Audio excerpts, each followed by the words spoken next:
Hao-Ren terlihat bingung saat dia menunjuk dirinya. Su-Han mengangguk. Wow! Kerumunan orang itu terkejut dan teriakan-teriakan bermunculan seperti banjir.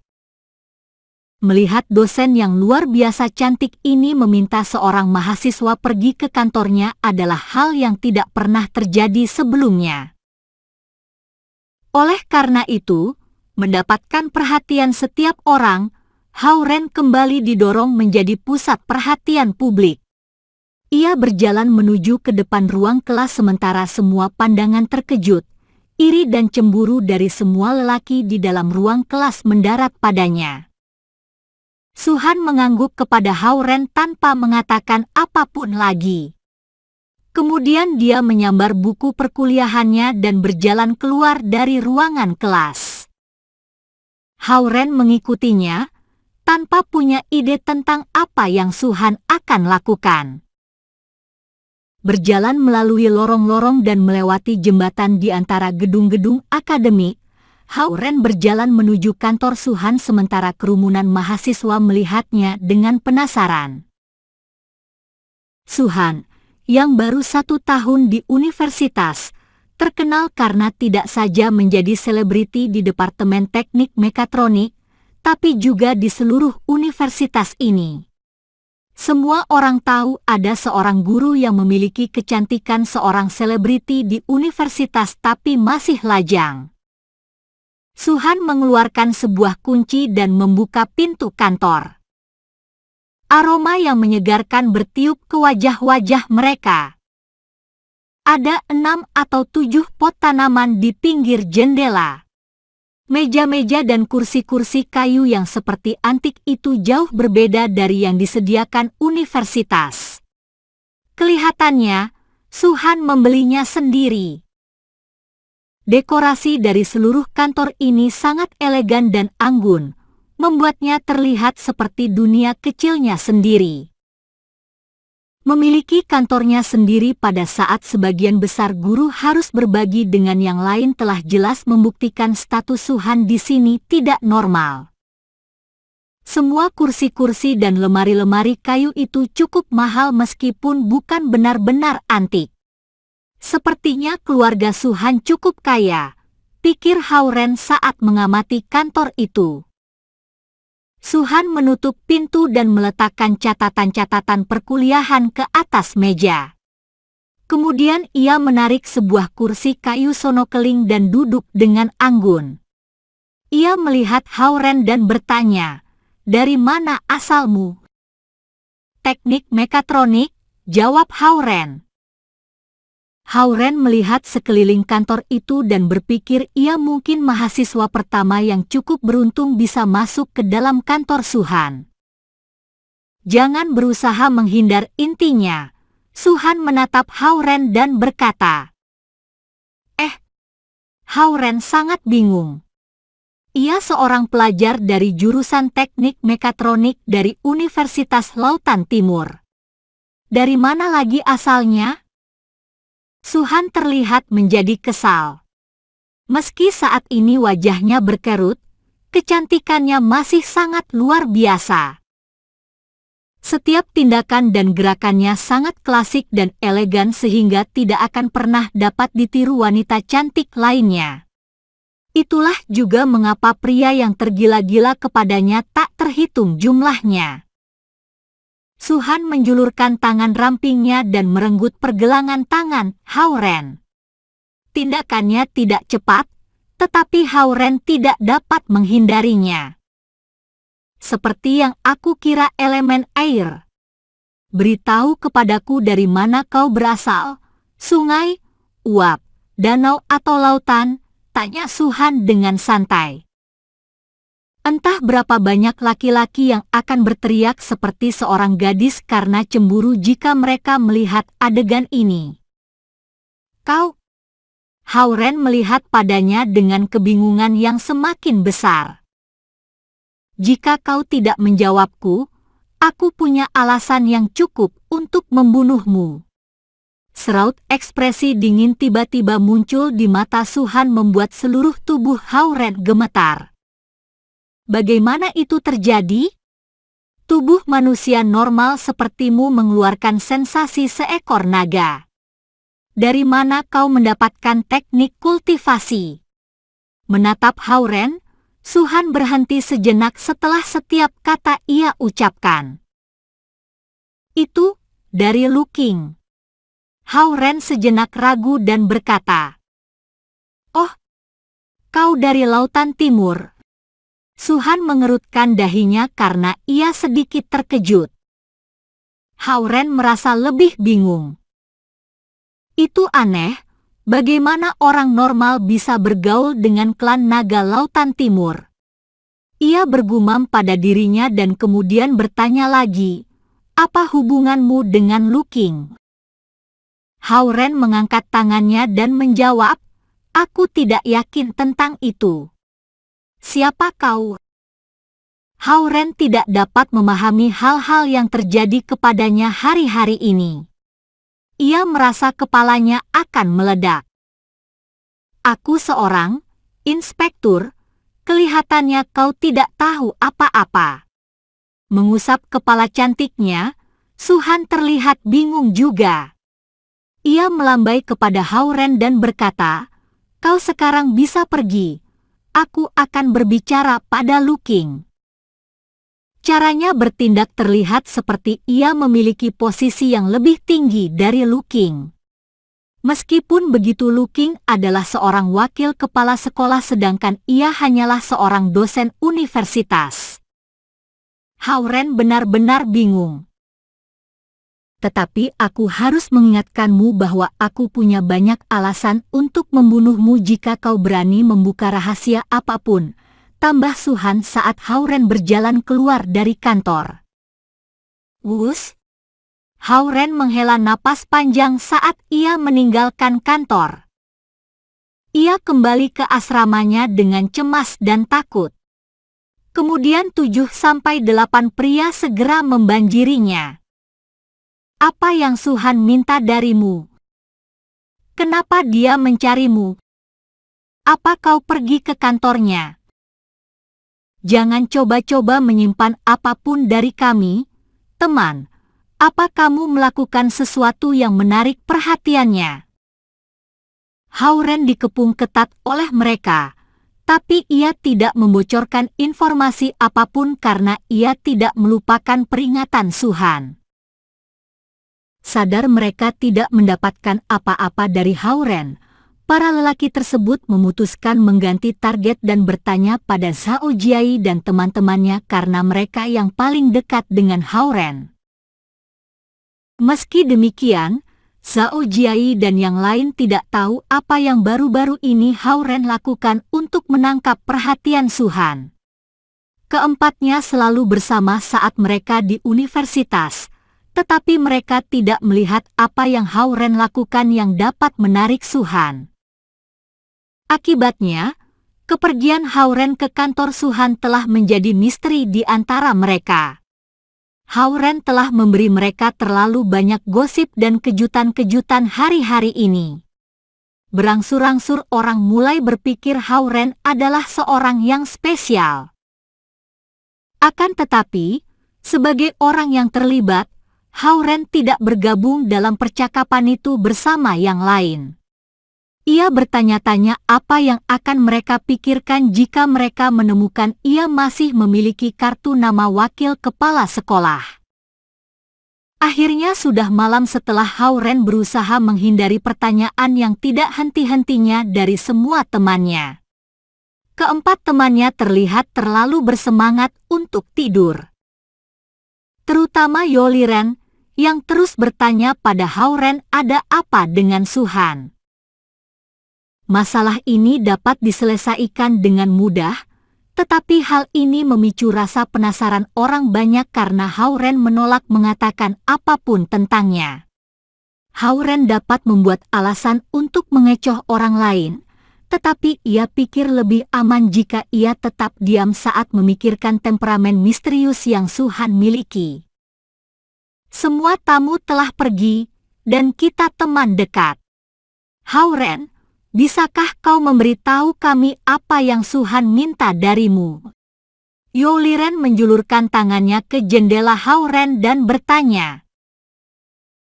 Cha Oronghua dan Zhao Jiai yang tidur di ranjang bagian bawah menajamkan pendengaran mereka berharap Hao Ren dapat mengungkapkan beberapa informasi. Berhenti menyebutkannya dan istirahatlah. Hao Ren menghela napas dan merasa sangat tak berdaya. Kau sangat tak bersahabat. Zhao Liren sangat kecewa. Teman, kau penuh rahasia akhir-akhir ini. Zhao Jiai menendang rangka tempat tidur atas dari bawah. Hao Ren tidak bisa membantu situasi ini. Ia biasanya mampu membicarakan segala hal dengan teman-temannya, tetapi dalam hal ini, tidak ada yang dapat ia lakukan. Tapi kelihatannya kau memiliki keberuntungan bagus dalam cinta hari-hari ini, kata Cha Oronghua tiba-tiba. Lampu-lampu dimatikan saat ini, keempat laki-laki ini berbicara dalam gelap bersemangat dan tidak merasa lelah. Yeah, aku pikir ketua kelas Xie Yujia tertarik denganmu juga. Zhao Liren mengikuti.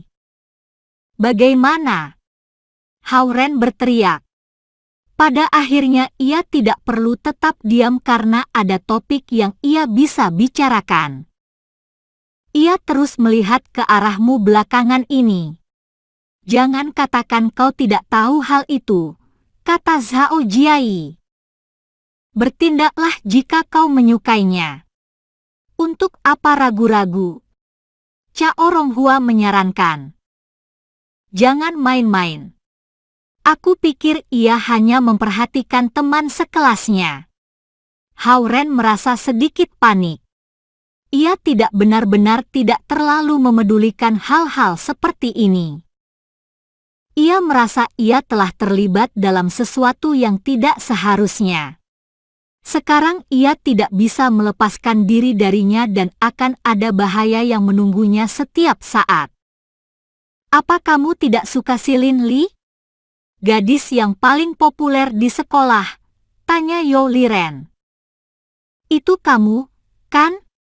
Aku tidak pernah suka padanya. Hao Ren mengangkat bahu. Tetapi ia benar-benar cantik. Zhao Jiai menyukainya juga, kan? Pergilah, jangan menyebutku, jelas itu kamu. Zhao Jiai punya begitu banyak pacar. Mereka terus bercakap-cakap sampai pagi, menghilangkan kesempatan Hao Ren untuk keluar dan melakukan kultivasi di tengah malam. Meski demikian, ia sebenarnya suka menghabiskan malam bercakap-cakap dengan mereka. Tidak lama hari berganti, Jumat lainnya yang sangat dekat dengan akhir pekan. Permintaan Suhan kepada Hao Ren untuk datang ke kantornya jelas topik terpanas hari itu. Bahkan Xie Yujia yang tidak pernah berbicara di kelas sedang berdiskusi dengan suara pelan bersama gadis-gadis di sekelilingnya dari waktu ke waktu. Hao Ren bisa mengatakan ia membicarakan Hao Ren dari pandangan yang Xie Yujia lemparkan kepadanya. Sang dosen tidak dapat konsentrasi mengajar pada saat para mahasiswa terus berdiskusi. Meski ia telah memperingatkan mereka beberapa kali, hal itu tidak mendinginkan semangat mereka. Kemungkinan akan selesai akhir pekan ini. Aku kira mereka hanya terlalu bosan. Terakhir kali adalah saat seorang laki-laki tampan dari tahun keempat menunjukkan kekagumannya pada Lin Li. Semuanya membicarakan hal itu dengan ketertarikan yang besar. Meski demikian, mereka mengganti ketertarikan mereka ke topik panas lainnya setelah 2 atau 3 hari. Memutar pulpennya, Hao Ren berharap dengan tak berdaya. Duk-duk-duk. Pintu ruangan kelas diketuk seseorang dari luar. Dosen yang marah itu, yang baru saja akan memberikan perkuliahan, pergi untuk membuka pintu. Ia marah karena tidak ada yang memperhatikan kelasnya, dan ia menganggap yang mengetuk itu seorang mahasiswa yang terlambat. Ia hendak melepaskan kemarahannya pada sang pengacau, akan tetapi ia menemukan orang yang berdiri di luar adalah wakil kepala sekolah. Wakil kepala sekolah. Sang dosen berbicara dengan pelan dan dengan tidak sadar mengambil setengah langkah ke belakang. Luking mempertahankan muka datarnya dan berjalan masuk. Ia melihat sang dosen dan kemudian pada para pelajar sebelum bertanya, "Mengapa di sini sangat tidak tertib?" Melihat sang wakil kepala sekolah itu sendiri, semua mahasiswa menjadi diam karena takut. Tidak ada seorang pun mengira wakil kepala sekolah itu akan tertarik mendatangi kelas ini sendiri. Kebetulan kelas ini sangat ramai saat ia melangkah masuk. Mata Luking menyapu seluruh mahasiswa di kelas. Pada saat ia membuat kontak mata dengan Hauren, Hauren mau tidak mau gemetar, merasa tubuh membeku untuk beberapa saat. "Kendalikan kelas Anda dan mengajarlah dengan baik." Luking memberi pesan pada dosen itu dan meninggalkan ruangan kelas. Para mahasiswa saling berpandangan satu dengan yang lain, tidak mampu berkata-kata dan tidak seorang pun berani berbicara lagi. Sang dosen merasa sangat lega dan mengangguk dengan puas saat melihat semua muridnya akhirnya diam. Akhirnya ia bisa melanjutkan kuliahnya. Hauren juga merasa lega. Ia merasa Luking sengaja datang ke sini untuknya karena ia merasa ditahan saat mata Luking melewatinya. Semangat para mahasiswa untuk bercakap-cakap dihentikan oleh kemunculan sang wakil kepala sekolah yang sepertinya membuat istirahat makan siang datang lebih cepat. Tidak ada kelas di Jumat sore, sehingga siapapun yang tinggal di kota Lautan Timur dapat pulang ke rumah di sore hari. Rumah Hauren terletak di sebelah lautan dan tidak dekat dari universitas. Jadi ia tidak kembali ke rumah setiap akhir minggu. Cha Oronghua bahkan tinggal lebih jauh lagi, sehingga ia hampir tidak pernah pulang ke rumah. Sedangkan Yoliren dan Zhao Jiai, mereka terbiasa dengan kehidupan yang bebas di universitas, sehingga mereka tidak bersedia pulang ke rumah jika tidak perlu.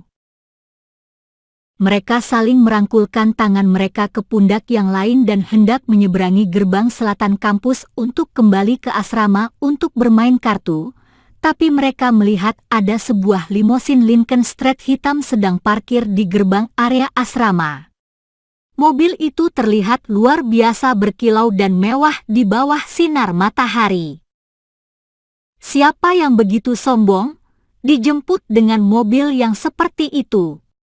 Menatap mobil mewah itu, Yoliren berteriak. Mereka pernah mendengar beberapa anak kaya di universitas yang dijemput pada akhir pekan menggunakan BMW, tetapi ini pertama kalinya bagi mereka melihat seseorang dijemput dengan sebuah mobil dengan tingkat kemewahan seperti ini. Tidak hanya mereka berempat, tetapi semua mahasiswa lain yang tinggal di area asrama tidak pernah melihat pemandangan seperti itu. Siapapun yang berjalan-jalan melewati gerbang, sengaja atau tidak sengaja, berjalan pelan untuk melihat siapa yang akan dijemput dengan mobil itu. Apakah ada yang berusaha pamer dengan dijemput menggunakan mobil yang seperti ini? Meletakkan tangannya pada Hauren, Zhao Jiai berkata dengan jijik saat mereka berjalan melewati mobil itu. "Yah, kelihatan jelas mereka pamer. Terlalu memamerkan diri akan merusak keberuntungan mereka," kata Hauren dengan sedikit cemburu karena ia membenci sikap yang seperti ini. Tidak ada salahnya tampil sederhana.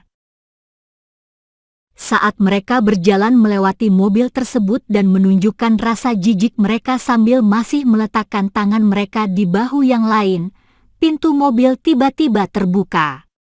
Dua laki-laki yang sangat besar berpakaian hitam dan seorang pria tua keluar dari mobil.